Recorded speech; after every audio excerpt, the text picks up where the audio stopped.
আজকে এই কাজে যাচ্ছে, ওই কাজটা যেন হয়ে যায়, আমার মেয়ের বিয়েটা যেন ঠিক মতন হয়ে যায়। আর ফর্দ নিয়ে ভগবানকে দাঁড় করিয়ে দিই, ভগবান ফর্দ ভরো, আমি আজকে অর্ডার দিচ্ছি তোমাকে এটা করে দিতে হবে, আমার ছেলেটা পাশ করে যায়, লেখো। ভগবান লিখে নিলেন আমার কি কি লাগবে, কেন আমি মালিক, তিনি আমার অনুগামী,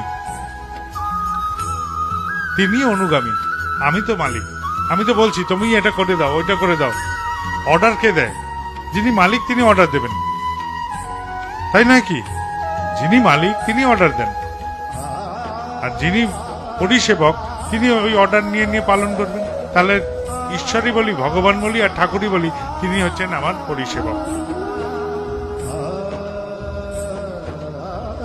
আমি নই, আমি মালিক।